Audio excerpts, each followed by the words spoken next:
ازيكم يا اولادي؟ اخباركم ايه؟ النهارده بقى هنعمل الكوارع. انا قبل كده عملت لكم الكوارع الكدابه، بس النهارده هنعمل الكوارع بقى الحقيقيه عشان ربنا ما يوديناش النار، عشان الكذب اللي بنكذبه ده. ادي الكارع اهو جبته، الراجل مقطعه لي تقطعات حلوه اهي. خلاص. وبعد كده انا نقعاه في ميه بسائل الليمون اللي احنا بنعمله سوا ده، وشويه ملح، وسايباه من ساعتها كده بقاله يجي ساعتين تلاتة. خلاص ما فيهوش اي حاجه وريحته حلوه قوي. هنبدا بقى نحطه في الحله ونسلقه. ميتنا غلت خلاص يا بنات. غسلت الكوارع بتاعتي كويس قوي اهي. اهي، بسم الله ما شاء الله. كان فيها شعر صغير قوي قوي، بالسكينه ما ينفعش، عملناه على البوتاجاز وخلاص، وغسلناها بالفرشه اللي هي بتاعه الاكل بتاعه المطبخ. نعم. اخدتها كده زي ما انا ماسكاها كده وفيها شعر. نسمة تقول لي اشرحي يعني ايه. كان هنا فيها شعر، وجيت قدت البوتاجاز العين الصغيره دي ورحت حطها عليه، الفها كده بسرعه. خلاص شيطت الشعر، بيبقى عامل نقط سودا كده، بغسلها بتبقى زي الفل زي ما انتم شايفين اهي. الميه غليت، بسم الله الرحمن الرحيم، مش حاطه فيها اي حاجه. انا هسقط فيها الكارع بتاعي. بسم الله الرحمن الرحيم. شوف ما بقاش فيها ولا شعر ولا اي حاجه، زي الفل بسم الله ما شاء الله. بصوا مقطعه لي صغير ازاي يا بنات.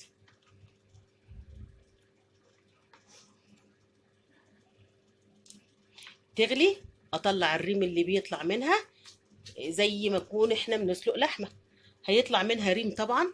والريم ده اللي هو الزفاره، هنطلعها منه، نشيل خالص. وبعد كده هنحط بقى ايه الحاجات اللي احنا بنحطها. ايه هنحط ايه؟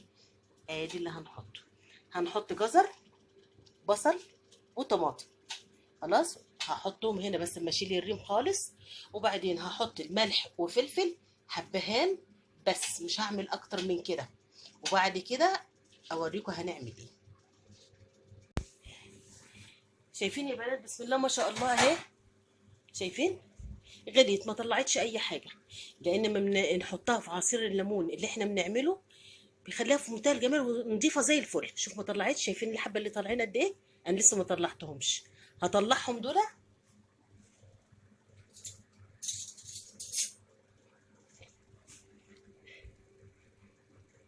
هي بس دي اللي طلعت، شايفين؟ يعني حاجه لا تذكر.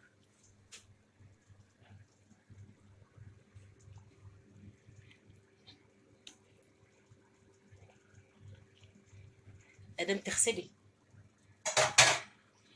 حاجتك نضيف خلاص هتاخدي منها نتيجه حلوه. طب انا هعمل ايه بقى دلوقتي؟ هنحط الجزر، بسم الله الرحمن الرحيم، وهحط البصل اهو، وهحط طماطم. وانا اساسا حاطه في الميه حبه خل عشان الحله عندي ما تبص، لان حلتي الومنيوم. تمام كده. خلاص هعمل ايه كمان؟ هجيب بقى هحط ملح وفلفل وحبهان، مش اكتر من كده يا بنات. ملح وفلفل وحبهان.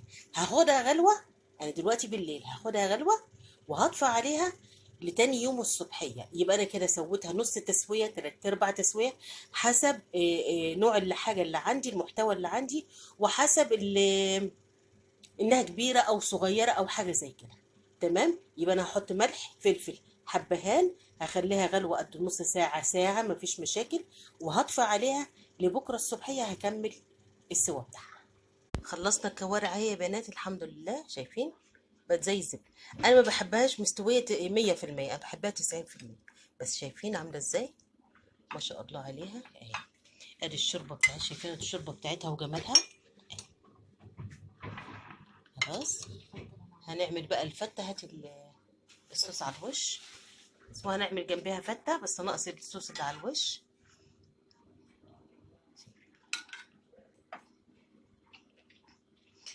بس تمام يا بنات كده. دي انا حطيت عليها ملح فلفل، معلقه سكر، إيه، وليمونه والجزر طبعا، وقلنا الكلام ده كله احنا حطيناه.